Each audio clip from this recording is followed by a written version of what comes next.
ഇവർ രണ്ടുപേരും ഒന്നിക്കുന്നു എന്ന് കേൾക്കുമ്പം മലയാളത്തിൽ എല്ലാവർക്കും വളരെ പ്രതീക്ഷയാണ്. മറ്റാരുടെയും കാര്യമല്ല, പൃഥ്വിരാജ് സുകുമാരനും നമ്മുടെ ലാലേട്ടനും.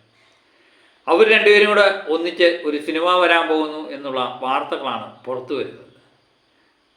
നാലാമത്തെ ചിത്രം, പൃഥ്വിരാജ് സംവിധാനം ചെയ്യുന്ന നാലാമത്തെ ചിത്രത്തിലും ലാലേട്ടൻ തന്നെ നായകൻ എന്നാണ് പുറത്തു വരുന്ന ചില വാർത്തകൾ സൂചിപ്പിക്കുന്നത്. ഇന്ദ്രജിത്തും മഞ്ജു വാര്യരും ഈ ചിത്രം നിർമ്മിക്കുന്നു എന്നുള്ളതും പുറത്തു വരുന്ന വാർത്തകളിൽ നിന്ന് മനസ്സിലാകുന്നുണ്ട്. അപ്പം ലാലേട്ടനെ വെച്ച് ആദ്യമായിട്ട് പൃഥ്വിരാജ് സംവിധാനം ചെയ്യുന്നത് 2019 ഒരു രക്ഷയില്ലാത്ത ഫാനുമായിരുന്നു ലൂസിഫർ.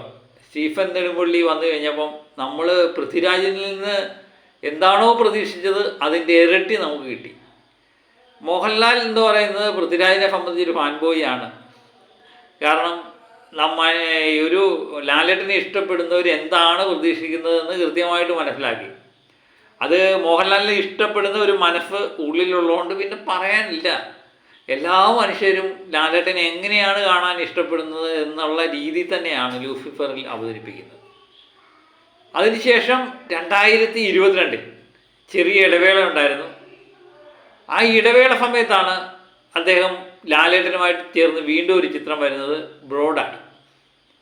അതും ഒരു കോമഡി ട്രാക്കിൽ പറഞ്ഞു പോയ ചിത്രം പ്രത്യേക ട്രീറ്റ്മെൻറ്റ് കൊണ്ട് ജനങ്ങളെ പൊട്ടിച്ചിരിപ്പിച്ചു. പൃഥ്വിരാജും ലാലേട്ടനും അച്ഛനും മകനുമായിട്ട് വരുന്നു. ഒരു മികച്ച ചിത്രമായിരുന്നു. കോടികൾ വാരിക്കൂട്ടുന്ന ഒരു ചിത്രമായിട്ട് ബ്രോഡാഡിയാണ്. അതിനുശേഷമാണ് പൃഥ്വിരാജ് സുകുമാരനും ലാലേട്ടനും ഒന്നിച്ച ലൂസിഫറിൻ്റെ രണ്ടാം ഭാഗം എമ്പുരാൻ 2025 വരുന്നത്. ലൂസിഫറിനെ സംബന്ധിച്ച് ഉള്ള പ്രതീക്ഷകൾക്കപ്പുറമായിരുന്നു എമ്പുരാൻ്റെ പ്രതീക്ഷ. കാരണം ബുക്കിംഗ് തുടങ്ങി മണിക്കൂർ കൊണ്ട് ബുക്ക് മൈ ഷോ വരെ അടിച്ചുപോയ ചരിത്രമുള്ളതായിരുന്നു എമ്പുരാൻ.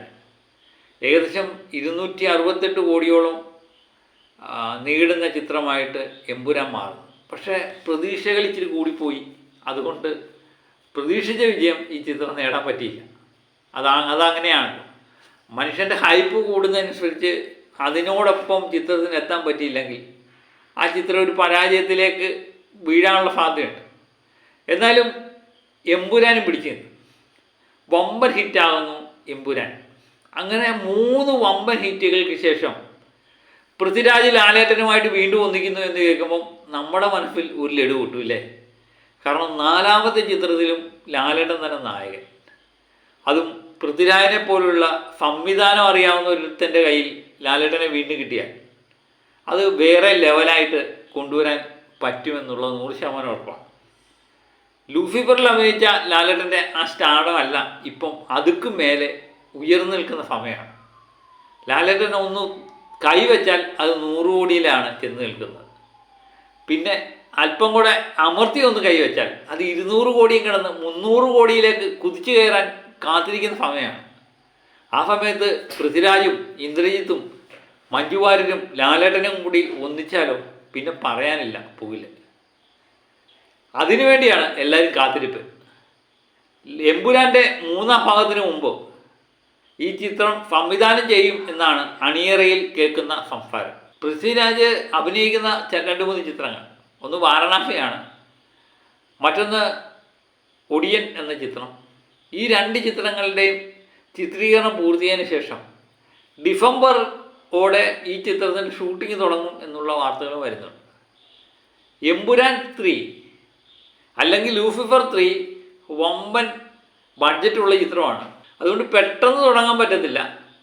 അതുപോലെ തന്നെ ആയിരുന്നല്ലോ ലൂസിഫർ കഴിഞ്ഞ് എമ്പുരാൻ വന്നപ്പോഴും ഈ തയ്യാറെടുപ്പിൻ്റെ ഇടയിലാണ് ഒരു ചെറിയ ചിത്രം സംവിധാനം ചെയ്തത്. അതുപോലെ ഒരു ചെറിയ ചിത്രം ഈ ഗ്യാപ്പിനിടയിൽ ഉണ്ടാകും എന്ന് തന്നെയാണ് അറിയുന്നത്.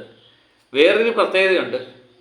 ലാലേട്ടൻ പൃഥ്വിരാജ് ഒന്നിച്ച 3 ചിത്രങ്ങളും നിർമ്മിച്ചത് ആന്റണി പെരുമ്പാവൂരാണെങ്കിൽ ഈ ചിത്രം സ്വന്തം സഹോദരനും മഞ്ജു വാര്യരും ചേർന്നാണ് നിർമ്മിക്കുന്നത്.